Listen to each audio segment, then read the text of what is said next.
Hello അസ്സലാമലൈക്കും, welcome back. അപ്പോൾ ഇന്നത്തെ വീഡിയോ ഒരു ഉണക്ക് നെത്തൽ മീൻ്റെ കറിൻ്റെ വീഡിയോ ഒന്ന് മുളയിലിടുന്നത് നല്ല അടിപൊളി രുചിയാണ്. അപ്പോൾ നമ്മളിപ്പോൾ പച്ച മീനും ഇങ്ങനത്തെ മാത്രമല്ലല്ലോ കറിയൊക്കെ അടക്കല്ല ഉണക്കും കിട്ടുമ്പോൾ കറി വെക്കണമല്ലോ. അങ്ങനെ ഞാനത് കിട്ടിയിട്ട് കറി വെക്കുമ്പോൾ എന്നാൽ പിന്നെ ഒരു വീഡിയോ എടുക്കാൻ വേണ്ടിയിട്ടാണ് എടുത്തത്. അപ്പോൾ ഞാൻ ഈ ഉണക്കമീൻ്റെ തലയെല്ലാം കളഞ്ഞ് അതിൻ്റെ കച്ചരെല്ലാം കളഞ്ഞ് വൃത്തിയാക്കിയിട്ട് ഇളം ചൂടുള്ള വെള്ളത്തിൽ ഇട്ട് കൊടുത്തിട്ടുണ്ട്. എന്നിട്ട് 2 തക്കാളി, 1 ഉള്ളി, 3 പച്ചമുളക്, കുറച്ച് കറിവേപ്പില എടുത്ത് വെച്ചിട്ടുണ്ട്. ഒരു കൂടെ ബോൾ പുളി പോലെ ആക്കിയിട്ട് അതും കുറച്ച് വെള്ളത്തിൽ ഒഴിച്ച് കൊടുത്തിട്ട് അതിന് ഞാൻ വേണ്ടിയിട്ട് എടുത്ത് വെച്ചിട്ടുണ്ട്.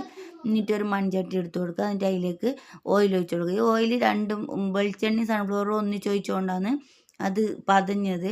അപ്പോൾ ആ എണ്ണ ചൂടായതിനു ശേഷം 1/2 ടീസ്പൂൺ കടുക്, 1 ടീസ്പൂണ് ചെറിയ ജീരകമില്ല അതും ഇട്ട് കൊടുത്തതിന് ശേഷം പൊട്ടിയതിന് ശേഷം ഈ ഉള്ളിയും പച്ചമുളകും കറിവേപ്പിലയും കൂടെ ആദ്യം നമുക്കൊന്ന് ഇട്ട് കൊടുത്ത് ആവശ്യത്തിനുള്ള ഉപ്പും കൂടി ഇട്ട് കൊടുത്തിട്ട് വാട്ടി കൊടുക്കുക. എന്നിട്ട് അതിനൊന്ന് അടച്ചു വെച്ചതിന് ശേഷം ആ മുറിച്ച 2 തക്കാളിയും കൂടെ അതിലേക്ക് ഇട്ട് കൊടുത്തിട്ട് അതും കൂടെ ഒന്ന് അടച്ചു വെക്കുക വാടി വരാനായിട്ട്. ഒരു 2 മിനിറ്റിന് ശേഷം തുറന്ന് നോക്കുമ്പോൾ നല്ലോണം അത് വാടി വന്നിട്ടുണ്ടാവും.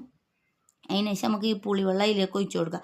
ഇത് പുളിവെള്ളത്തിൻ്റെ അടിയിൽ മറ്റേ തോടും ഇതെല്ലാം ഉള്ളുകൊണ്ടാണ് അത് ഞാൻ മാറ്റിയിട്ടുണ്ട്. അപ്പോൾ എല്ലാവരുള്ള പുളിയിൽ അങ്ങനെ ഉണ്ടാകണമെന്നില്ല. അങ്ങനെയുള്ള പുളിക്കായതുകൊണ്ടാണ് അങ്ങനെ മാറ്റി വെച്ചിട്ട് ആ പുളിവെള്ളത്തിന് അതൊന്ന് കലക്കി വെച്ച് കൊടുക്കുക.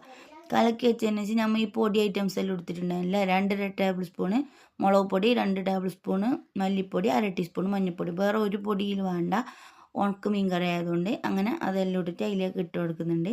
അപ്പോൾ ഇത് നല്ല ഫ്ലേവറോടെ നമുക്ക് ഈ കറി കിട്ടുകയും ചെയ്യും, നല്ല രുചിയാണ്. അപ്പോൾ ഈ പൊടീൻ്റെ പച്ചമണമെല്ലാം മാറാൻ വേണ്ടിയിട്ട് നല്ലൊരു പൊടി നല്ലോണം ചോക്കാനും വേണ്ടിയിട്ട് അതിനാണ് കുറച്ച് എണ്ണ നല്ലോണം ഒഴിച്ച് കൊടുക്കുന്നത്, വെള്ളം കുറച്ചിട്ട്. അങ്ങനെ അത് നല്ലോണം വാട്ടി കൊടുക്കുക. എന്നിട്ട് അതിലേക്ക് ഇത്തിരി ആ പൊടിയെല്ലാം ഒന്ന് വെന്ത് കിട്ടാൻ വേണ്ടിയിട്ട് 2 ടീസ്പൂൺ വെള്ളം ഒഴിച്ച് കൊടുത്തിട്ടുള്ളൂ. അത് ഒഴിച്ച് കൊടുത്തതിന് ശേഷം നമുക്ക് കഴുകി വൃത്തിയാക്കി വെച്ച് ആ ഉണക്കും കൂടെ അതിലേക്ക് ഒഴിച്ച് കൊടുക്കുക. ഞാനിപ്പോൾ കുറേയൊന്നും എടുത്തിട്ടില്ല, കുറച്ചേ വെക്കുന്നുള്ളൂ. അങ്ങനെ അതും കൂടെ ആ ഉണക്ക മീൻ അതിലേക്ക് ഇട്ട് കൊടുത്തിട്ടായിട്ട് നമുക്ക് അതിനൊന്ന് അടച്ചു വെച്ച് കൊടുക്കുക. നമുക്ക് എളുപ്പത്തിൽ ഉണ്ടാക്കാനും പറ്റും, നല്ല ടേസ്റ്റുമാണ്.